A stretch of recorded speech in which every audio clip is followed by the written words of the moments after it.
మా సర్పంచులకు ముఖ్యంగా మా మహిళా సర్పంచులకు ఇంజనీరింగ్ చదువుకున్న ఆడబిడ్డలు కూడా ఈ రోజు సర్పంచులుగా గెలిచి ఉద్యోగాలు వదులుకొని ఈ రోజు ప్రజా జీవితంలోకి వచ్చింది. వాళ్ళందరికీ నా సూచన ఒక్కటే, మీ గ్రామానికి ఏం కావాలనో మీరు ప్రణాళికలు సిద్ధం చేసుకోండి.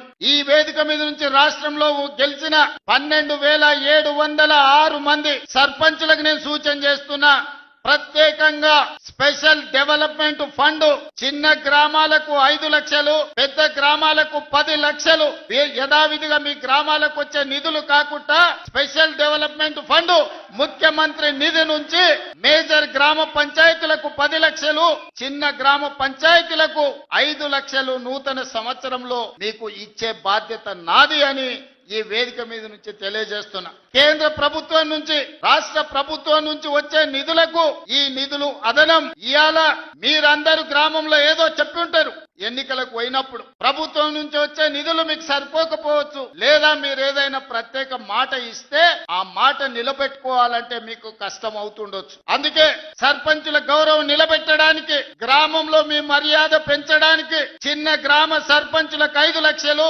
పెద్ద గ్రామ సర్పంచులకు 10 లక్షల రూపాయలు స్పెషల్ డెవలప్మెంట్ ఫండ్ నుంచి ఎమ్మెల్యేలకు సంబంధం లేకుండా, ఎంపీలకు సంబంధం లేకుండా, మంత్రులకు సంబంధం లేకుండా ప్రత్యక్షంగా ముఖ్యమంత్రి నుంచి సర్పంచులకు నిధులు పంపించే బాధ్యత నేను తీసుకుంటా.